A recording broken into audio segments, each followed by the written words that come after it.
For me, it's just representation matters for sure. Inside the doors of Han Oak, so much green, is more than a restaurant. Oh my gosh, it's almost too much. We may be considered in the restaurant community as a restaurant. I still kind of look at us as like a, creative space. It just happens to be that we do dinners.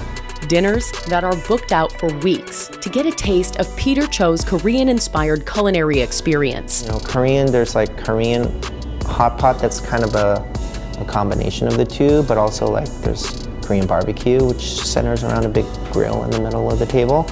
And so we incorporate all those things and kind of mash them all up. The James Beard-nominated chef owns Han Oak with his wife, Sun Young Park. And family is at the center of it all.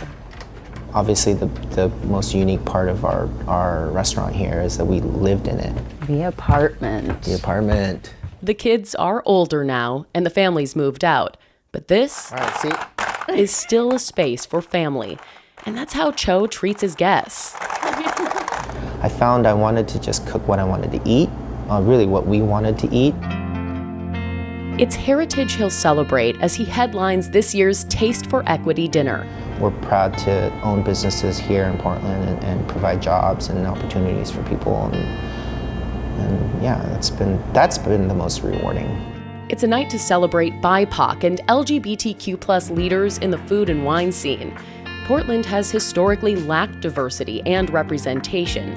Taste for Equity is a fundraiser for local organizations that bridge the gap. This year's recipients are Kairos PDX, Latino Network, NAYA, and Seating Justice. Equity means that people, we just need to be lifted in certain aspects to be in a situation where we are all able to have the opportunities at the same level. Cho will be joined by chefs like Carlo LaMagna, owner of Magna Cucina. The mission is to create an equitable future for all of us and for generations to come.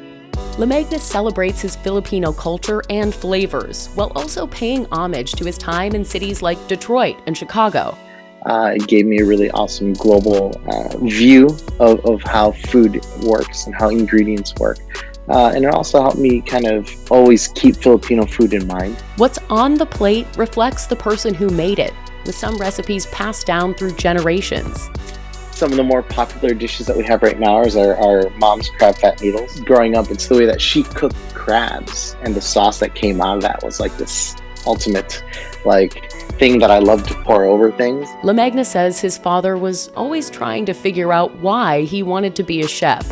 It wasn't until right before he passed in 2009 that it all became clear. But he also made me promises like just remember, don't forget who you are and where you come from, and help teach and spread, our culture and our food in the best way possible. Now, he's serving up that story, representing culture, family, and the importance of equity. For example, if I serve you the adobo that we would make, it's the way that my dad taught me. You're kind of tasting a little piece of that history, a little piece of that story. And I think that someone would be more inclined to take that with you. I recognize how important it is for me to sort of show that as a Korean American immigrant, child of immigrants and being born in Korea myself, it's possible.